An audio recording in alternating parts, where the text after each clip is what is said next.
is going to be grilled today in front of the Senate committee. Look, what the president asked for was loyalty to the country and loyalty to make sure that the American people have the justice system that they want. James Comey's advanced testimony backing the president's claims he was never under investigation. If you're under oath and you don't want to answer a question, you have to give a recognizable legal reason for not answering the question, and they couldn't do it. And yes, it's time finally to put America first, and that's what I've been doing, if you haven't noticed. President Trump giving the Obamacare crisis a face and a name. I'd like to see the Democrats just stop with the obstruction and just finally step up and say it's time to help Americans.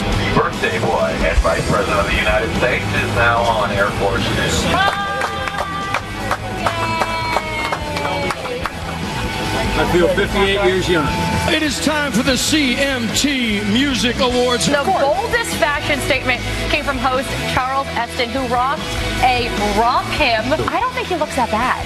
Really? I think I could get down with this.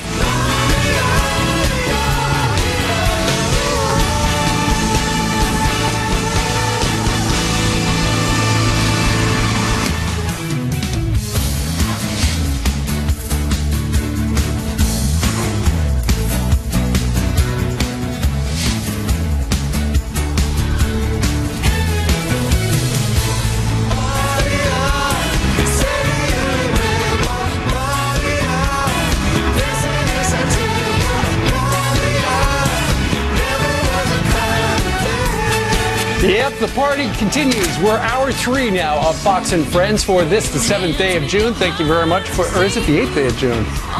What did it say? Yeah. I didn't look. It's a Thursday. It's downhill to the weekend. That's all we care about, right? That's absolutely. And by the way, I figured out our open is great. But, I figured out the game show it reminds me of. Do you remember Concentration? Where you would have to get a question right and they would take a piece of the puzzle off each time and reveal who we are? Remember that, Chris Chulo? What was the name of it? Concentration. Who hosted? Concentration. With Fleming? Yeah, it was. Oh my goodness! What's Fleming's first Art name? Fleming?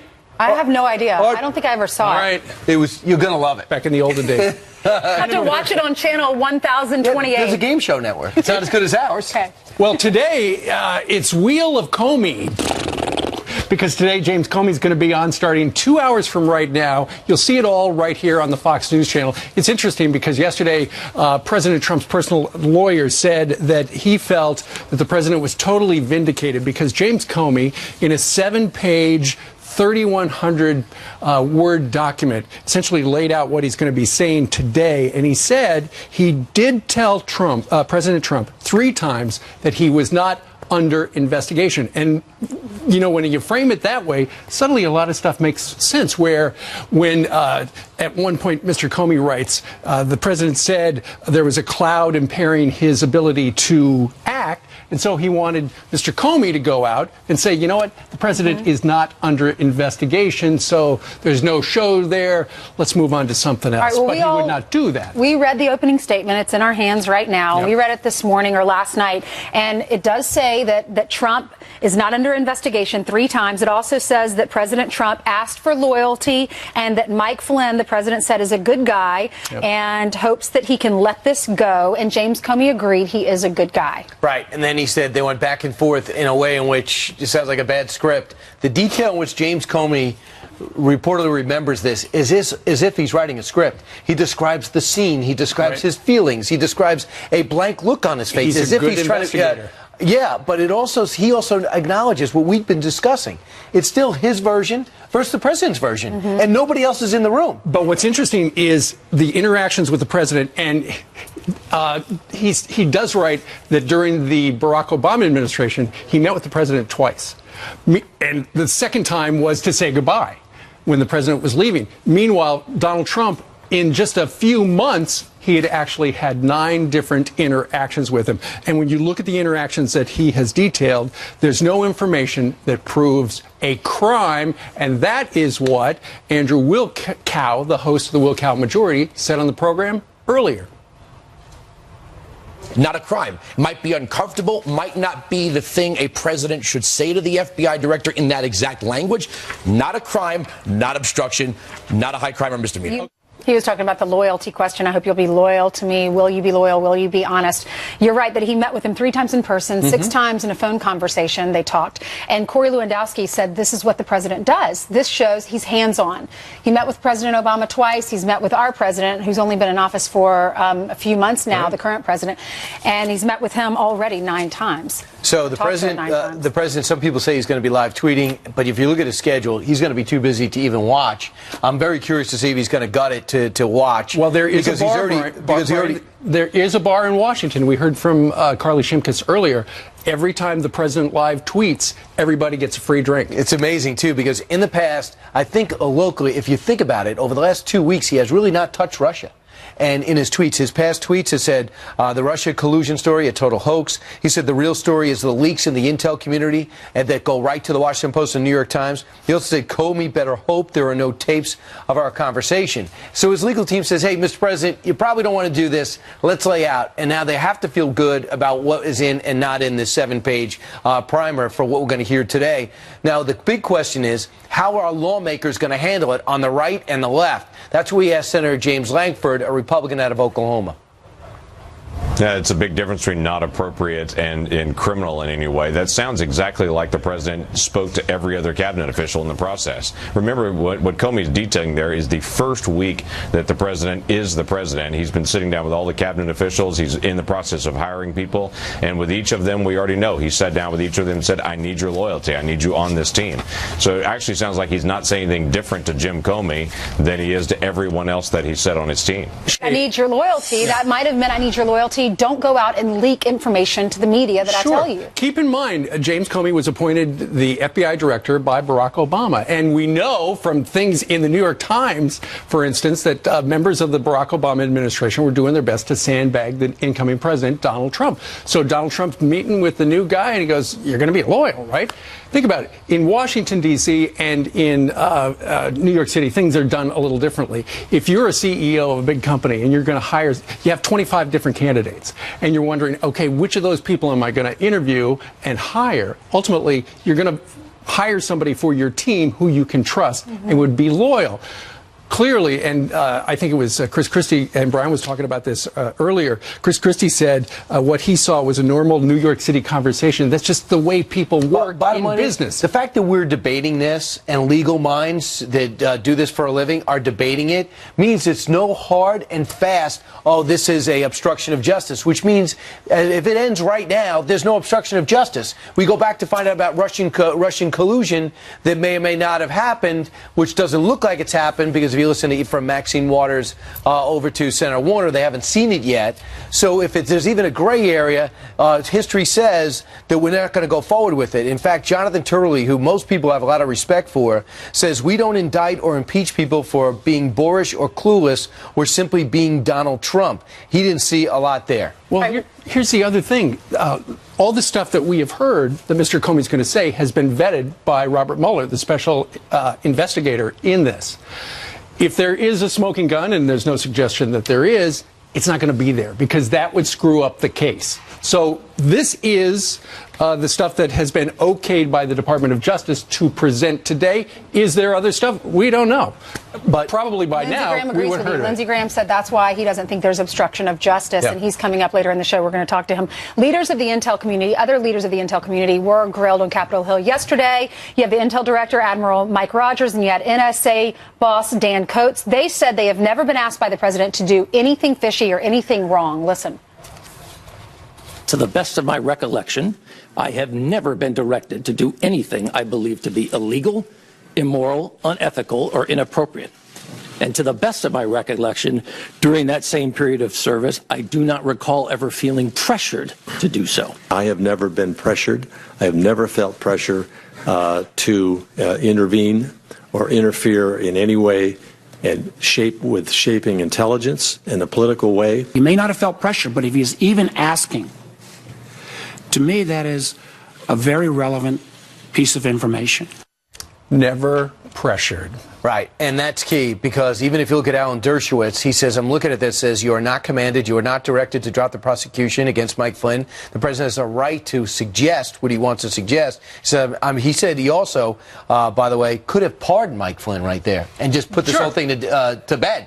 What's going to be interesting, and when we had James Langford on, they're all putting their own questions together. Something I would like to know, and Mr. Comey detailed this in his letter yesterday. He said that after his first interaction with President Trump, he decided, and then he was President-elect Trump, he decided he was going to memorialize everything in the form of a memo. But he never did it for Barack Obama, he says, although he only met him twice. It will be curious if somebody asks him, why did he take notes with Trump and not anybody else? And also, regarding the cloud thing, where Mr. Trump says, I can't get anything done because I'm under a cloud. And then he says, what can you do about lifting the cloud? And then Mr. Comey says, you need to talk to the Department of Justice through your White House counsel. And then apparently Mr. Comey then sent some letters to the Attorney General and I think the acting Deputy Attorney General. Never heard back from him, which is kind of curious. So it'll be interesting to get that answer. I understand lifting the cloud because everyone's been talking about Russia, and there's no evidence. So. But and he said about Flynn, loyalty, about him. I can't do anything with everyone thinking that I'm hobbled. Mm-hmm. But I will say this: the one problem I had that I think that you can drive a truck through his statement was when James Comey said he knows he should have went to the Attorney General if he felt any pressure at all. And he said, well, here's the story. I didn't go to the Attorney General because it was clear he was going to have to recuse himself for the Russia segment. That doesn't line up with the timeline of when he talked to President Trump, because it was 2 weeks after that when they find out about Kislyak and then the controversy, and that's when Senator Sessions, now Attorney General Sessions, said, all right, I'm going to recuse myself. He also said so the timeline doesn't add up to his reason. He did say that he thought the AG would recuse himself. 2 weeks later, he did. He also said, I talked about it with my team. But how would he know that? Is he Nostradamus? Well, we had no idea that the Kislyak revelations were going to come forward. Well, he also said, I talked to my team about it, and we decided it's my word against his word. We had a one-on-one conversation. No corroboration. And that's what everyone's going to say. He saw it one way, the president saw it another way. Who's right? Right. You're going to want to watch it. It starts, let's see, an hour and 48 minutes from right now, right here on this channel. All right, let's hand it over to Jillian, who has some headlines for us. It's going to be a busy day, right, Yes, Jillian? it is, and we will all be tuned in. I know that much. Good morning to you at home. We do want to begin, though, with a terror attack outside the U.S. Embassy in Ukraine. While you were sleeping, an attacker throwing an explosive device over the compound's fence in Kiev. You can see police investigating a burned grassy area right there. That's where the blast went off. No one was hurt, and the embassy is operating as normal. The suspects not caught.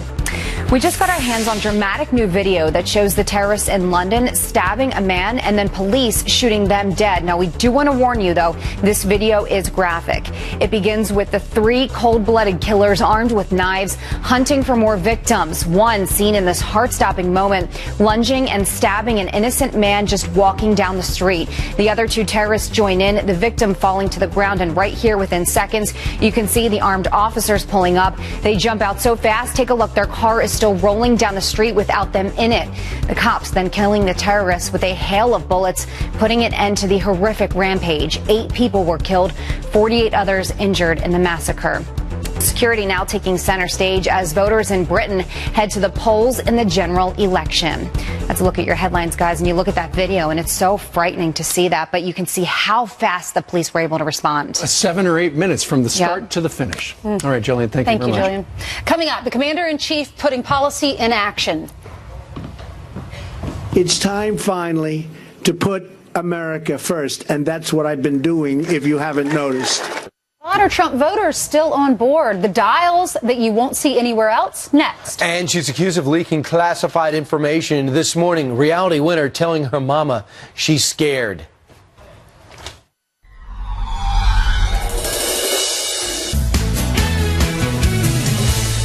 All right, President Trump touting big plans for infrastructure and health care over the last few days. And how did his message resonate with voters? Did it get through?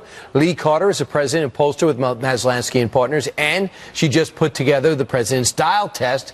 Welcome back, Lee. Great to be here. First topic, Obamacare, and that was why he went to Ohio yesterday. Let's take a look at the question. Watch the dials. The reds are Republicans, then there's independents, and then the blue are Democrats. Obamacare is in a total death spiral, and the problems will only get worse if Congress fails to act. Obamacare is dead. The House of Representatives has done its job. It sent a plan to the Senate, and the Senate is working it over. We're having no help. It's only obstruction from the Democrats. The Democrats are destroying health care in this country. The grades. So you can see that Republicans gave this an A+. They were off the charts. Independents a C, and Democrats an F. Now, what I am hearing from voters is that this message of Obamacare is not working doesn't resonate. They want to hear what the Republicans are going to do to make it better. Enough with the bashing the Democrats. Let's move forward and tell us what we're going to get under the Republican side. The approval rating for Obamacare has went up because people begin to panic. They're going to lose everything. That's right. Next, he talks about rebuilding the country. This is infrastructure. Listen. We build in foreign countries. We spend trillions and trillions of dollars outside of our nation. But we can't build a road, a highway, a tunnel, a bridge in our own nation. And we watch everything falling into disrepair. It's time to rebuild our country, to bring back our jobs, to restore our dreams. And yes, it's time finally to put America first. And that's what I've been doing, if you haven't noticed. And the crowd roars. They went crazy. This was Republicans off the charts. You didn't even see them. A+. Independents gave this a B+. Even Democrats gave this a C. When President Trump behaves like candidate Trump, when he talks about putting America first, making America great again, talking about the jobs, the economy, that is when people support him. And even still, despite all of the media coverage that everybody is turning on Donald Trump, they're still willing to give him a shot. I mean, you just saw even Democrats there gave him a C. And the key is his base is pretty secure, but you got to get those independents back on board if you're President Trump. Thanks, Lee. Great. That's going to be interesting. We're going to watch today and do some dial tests later. Meanwhile, it's dangerous to drink on an empty stomach, right? Coming up, the woman who went on a hunger strike to protest the president, well, she's under arrest for drinking too much alcohol, perhaps. And talk about getting bowled over. We just turned Jillian into a human bowling ball. There's a very good reason why and a very good cause. We'll tell you about it.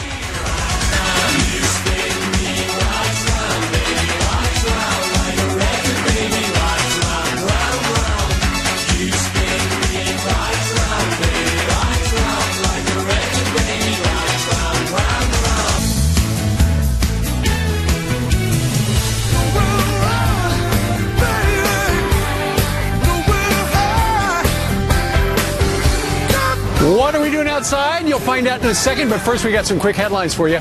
Fewer illegal immigrants are applying for food stamps, apparently worried they're going to be deported. Undocumented residents are not entitled to federal government benefits, but they must reveal their immigration status if they apply on behalf of their children who are eligible. The United States Department of Agriculture says they will not deport somebody because they receive food stamps, though. And remember the Texas Democrat who starved herself for a couple of days to protest a sanctuary cities ban? Well, she just got busted for DUI. House Representative Victoria Nieva arrested after she crashed her BMW into a tree in Dallas. A police officer says she was uncooperative, but told him, "I love you," quote, "and I will fight for you." She apologized to her constituents as well. All right, now, why are we outside? Steve, well, take a look at this larger-than-life lane. We are not just bowling on the plaza today. We are human bowling, where you get inside the ball. You are the ball. I am the ball. Be the ball. Hey, this awesome alley is courtesy of Bowlmore, the world's largest bowling operator, and they're here to tell us about a special relationship with something that's affecting far too many lives, and that is raising awareness about autism. Autism awareness. That's right. Coley Edison is the vice president of marketing for Bowlmore, and Angela Geiger is the CEO of Autism Speaks. Great to have you both. Thanks for having us. Okay, so you have teamed up.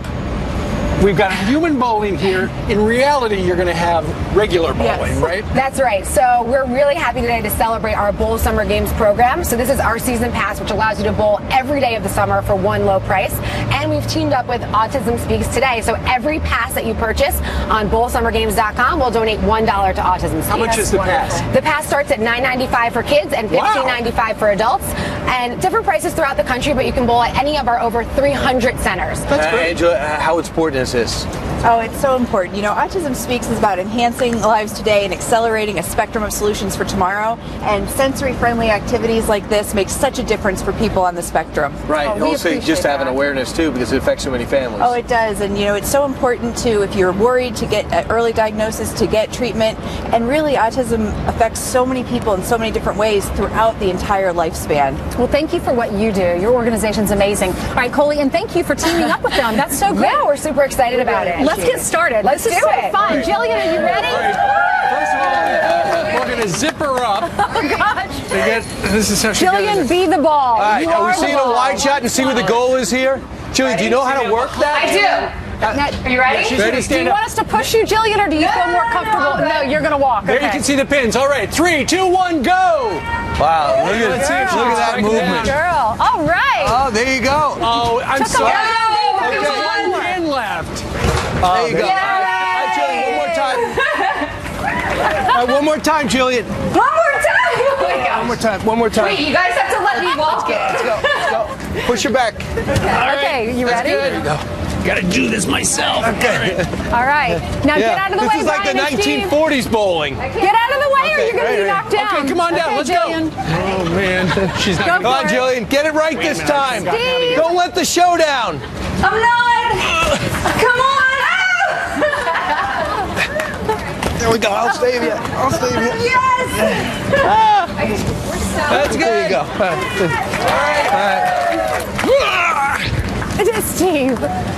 All right. All right, very good. Very Jillian, good. good job. Did I get a C plus? No, you got an You got A. an A plus. You got An an A A plus. All for right, so effort. ladies, for Good more job, information, Jillian. go to our website, right, Fox? On your website, you can also purchase the passes I'll at hold it. bowlsummergames.com, and we look forward to bowling with you all summer long. Go to foxandfriends.com for all the information. right. Thank you, ladies, so Thank much. you. And thank you, Jillian. You're a good sport. She is a good sport. We are hearing from former FBI Director James Comey less than 2 hours away. What can you expect? Senator Lindsey Graham from the great state of South Carolina predicts a big old nothing burger. He is live with us. He does. And dozens of alleged criminals about to be let loose because the system is unfair to the poor. We'll tell you more about that live from New York City.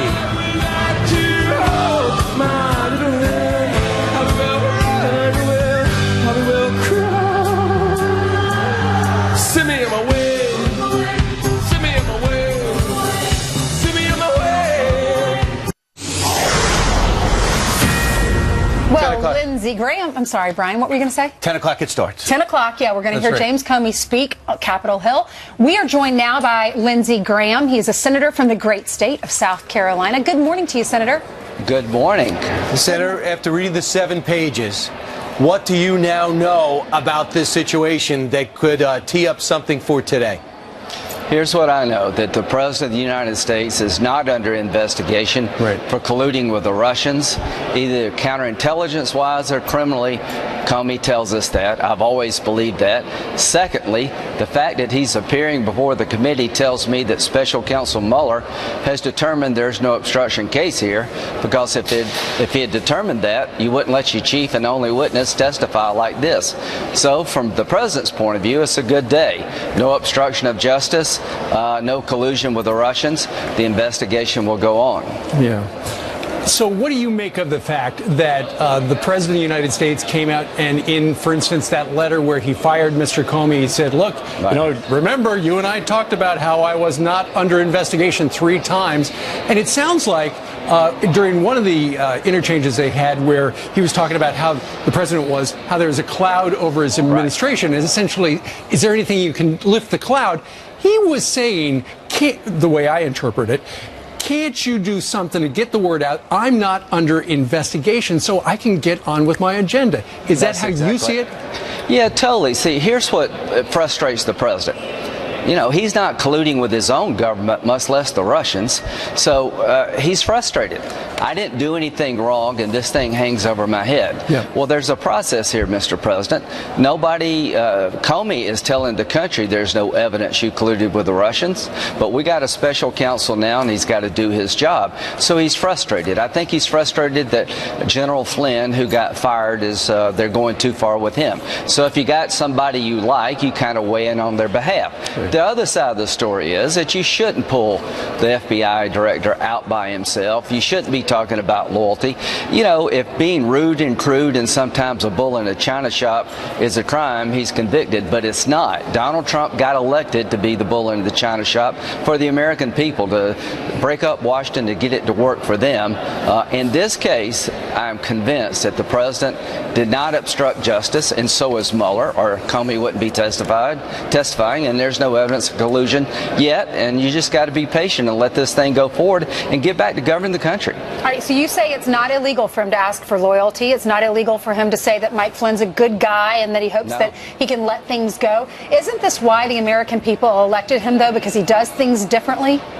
Well, I don't think the American people elected him to talk, to pull the FBI director aside and put him in an uncomfortable position. I think the American people elected him to cut their taxes, rebuild infrastructure, and change his damn place, and fix immigration. And you know what? He can be a hell of a president if he chooses to be. He wants to rebuild the military. After 8 years of Obama, I'm glad that we got a commander-in-chief who sees the military differently.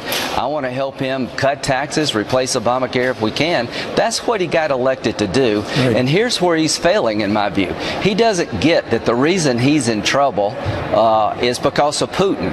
I don't believe the president colluded with the Russians. I really don't, but time will tell if that proves to be the case or not. But it's Putin that got all of us in this mess, Mr. President. He is not our friend. He is providing arms to the Taliban. He colluded with Assad to keep chemical weapons.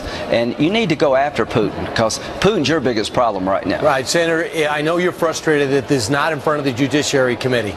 But if you had a chance to ask a question, you're a great prosecutor. What are the questions that you want to hear today? Because a lot of the GOPers and Democrats might be watching right now. Well, number one, is it true that there is no evidence of collusion by the president with the Russians? Is that what you're telling us here today?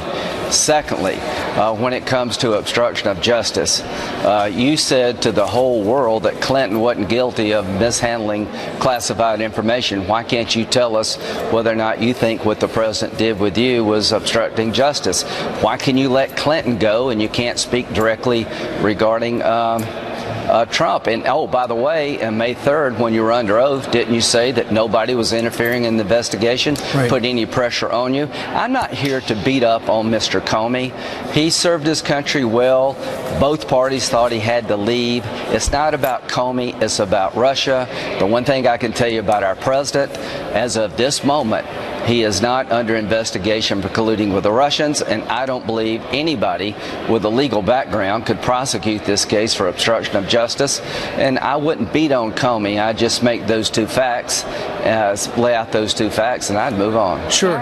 What do you make of the rumors that there's trouble in over the Department of Justice between the Attorney General and the President of the United States? The President has been steamed that he recused himself when he felt he did not have to over Russia.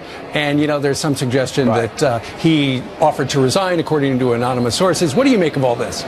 I think if Jeff Sessions resigned from this administration, it would be a great loss for the country and the president. And I want to be as direct as I know how to be. I've been a lawyer all of my adult life. If you think somebody involved in a campaign can investigate the campaign, the American people won't let that happen because it doesn't pass the smell test. At the end of the day, there's no evidence of Trump's campaign colluding with the Russians yet.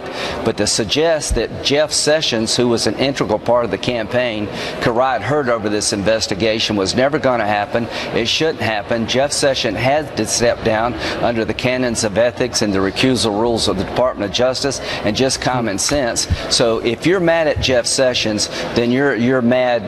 That's misplaced madness. Jeff Sessions did the right thing, Mr. President. He had no choice. Get back to govern this country and take Putin on.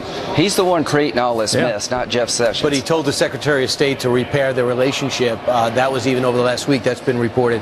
Now, you know what it's like to run You're not going to repair this relationship until you hold Russia accountable for killing our kids, trying to help kill our kids in Afghanistan, and interfering in our democracy. Putin's a thug, a murderer, and I'm not interested in repairing this relationship. I'm interested in resetting it, not like Obama and Clinton. Don't be weak like Obama and Clinton. Senator, you know what it's like to run these hearings and be at them. Do you believe that these Republicans have teamed up at all and have a strategy, being that they get 7 minutes each over the course of hours? Democrats are great at that. Do you think Republicans have? A lot of these people are your friends. They're great people. They're all talented. We don't do strategy well. Yeah, I'm sure they've talked with each other, but I said a nothing burger. You can have him on for 15 days every day, and here's what it comes down to. He tells us that the president's no evidence of colluding with the Russians, and nobody in their right mind would let this guy go forward as a witness if you believe there was an obstruction of justice case against the president, because he's your only witness. You can take everything he said, believe every word of it. It is not a crime. You can say that President Trump was inappropriate at times, and you would be right. So there is no there. President Trump needs to up his game and get back to governing this country. So at the end of the day, this is cable chatter. Should he have been pulled out and talked to by himself? Right. Well, maybe he shouldn't have been, but he was. But if he thought it had been a crime was committed, he had done something about it. He didn't do a damn thing. He didn't call the Department of Justice. He didn't quit. And on May 3rd, he said nobody bothered him. That was before he was fired. So put this in context. Right. Yeah, hold on a second, Senator. Are you suggesting what we do is cable chatter? Is that what you call it? Totally. Not y'all. No, this is high-level stuff here. That's but right. Other places, it's just chatter. Good answer. It is Clearly, this is the last show of the morning for me. All right. Thank you very much. Lindsey Graham, the senator from the great state of South Carolina. Go Gamecocks. Thank you, sir. Gamecocks. All right. Thank you, sir. All right. You said go all teams you want to go, right? You want to be fair and balanced. Well, the one that I graduated from is probably the one that I guess you can be partisan when it comes to Absolutely. Yes, you can. Maybe not if you're a senator. Although he went to law school there, so you can be. All right. Meanwhile, coming up straight ahead, Ainsley Earhardt, who I've met personally, goes behind the scenes to look at the vice president's office. Every president since our second president has lived in that home. How did you get from Indiana to now you're here? His answer about the American dream will make you proud to be an American, according to Ainsley. That's why I'm keeping the faith. Yeah, keeping the faith.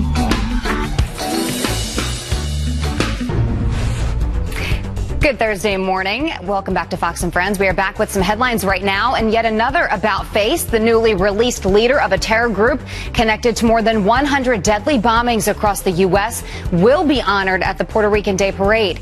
New York City Council Speaker Melissa Mark-Viverito vowing Oscar Lopez Rivera will still be given the National Freedom Hero Award. He said he won't accept it. Rivera spent more than 35 years behind bars before President Obama commuted his sentence. Prisoners enjoying a get-out-of-jail-free card in Houston after the court rules their bail system is unfair to the poor. More than 100 inmates now walking free. In order to leave, they had to be charged with misdemeanor crimes and prove they could not pay. County officials plan to appeal the ruling next month. The government contractor accused of leaking top-secret documents tells her mom she's scared. 25-year-old reality winner is hoping to be released on bond after a detention hearing today. She's expected to plead not guilty for providing a report about Russian interference in the presidential election to The Intercept online news outlet. Back to you guys. All right, thanks, Julian. Meanwhile, last week, Ainsley had a chance to sit down with the Vice President of the United States, Mike Pence. But what you didn't see was the rest of the room. Look how pretty that room is. Where is it? It's in the Eisenhower Executive Office Building right next door to the White House. That's right. The Vice President was kind enough to show us around. Look. Mr. Vice President, tell us where we are. This is the ceremonial office of the Vice President in the Executive Office Building. I have an office here. I have an office in the West Wing, where I spent a considerable amount of time. But I also have an office in the Senate and an office off the House of Representatives. So where do you do most of your work? In between floors. Depends on where the work is every day. This desk, very special, right? It's one of 4 desks that spend time in the Oval Office, and it's a great distinction. But what's special about it, a tradition started many years ago of Vice President signing the inside of the desk, and so you have everyone from Harry Truman to Joe Biden to Al Gore to Dick Cheney, Walter Mondale. Yeah, Dick Cheney wrote it with a Sharpie, but look, Joe Biden, it's engraved, it's etched in there. Same with Dan Quayle's. When do you sign it? Could you sign it now, or do you wait to the end of the I think the tradition is that you sign it at the end of your tenure. So I expect I'll be signing this drawer in 7.5 years. Your son is a Marine. Here's the American flag. What is freedom? What is this flag? What is our country? What does it mean to you? Well, I never fail to remember that whatever the challenges of being in public life, we all have the second hardest jobs. We're only able to serve here and because men and women at this very hour are wearing the uniform of the United States and defending our freedom and making it possible. I add to that list the brave men and women of law enforcement, our first responders across this country. And what I try and do every single day is live up to the courage and the standard that they demonstrate in their lives. Wow. What a view. Washington Monument, the White House. You know, it's amazing when you think about it that every president since our second president has lived in that home. I know. It's history. And, presidents who are no longer with us walked these halls. It's unbelievable. How did you get from Indiana? Now you're here. Well, that's America, isn't it? You know, I'm a small town kid. Grew up with a cornfield in my backyard. President John F. Kennedy was a hero of my youth, as was Dr. Martin Luther King Jr. I just got it in my head early on, and maybe someday I can come to Washington, D.C. and serve like they did. I studied hard, I prayed hard, and here I say with great humility, here I stand, Vice President of the United States. It's to be the grandson of an immigrant. My grandfather grew up in Ireland and immigrated to this country when he was about my son's age. I was just reflecting this week on the inauguration. I couldn't help but think on that day, Grandpa was looking down from glory and thinking he was right. Not right about me. He was right about America. Because America is a place where anybody can be anybody, even a small town kid from southern Indiana who grew up with a dream.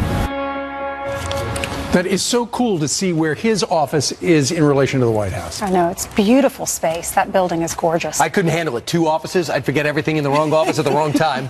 Even if Truman did work there, I need 1 office. Eisenhower. Well, Truman signed the desk, too. He was vice president. He does. Meanwhile, straight ahead, let's talk about this man, famous in Washington, James Comey. His hearing about an hour away. Up next, 2 senators will tell us what they think they would ask him. And then Shannon Bream will pick up the coverage from there, right, Shannon? We will. Guys, you know, today could be historic. We are going to have special coverage. Take you there live as former FBI Director James Comey testifies before the Senate Intelligence Committee about his private conversations with the president about Michael Flynn, Russia, much more. We also have senators from both sides of the aisle there on that committee stopping in live with us before they take their seats to question Comey. Then we've got extended special coverage. Chris Wallace, Brett Baer, Dana Perino, Judge Napolitano. It all kicks off at the top of the hour. Bill will take you there, and I will as well. Live, we'll keep you through every twist and turn of the hearing, so keep it here on Fox News.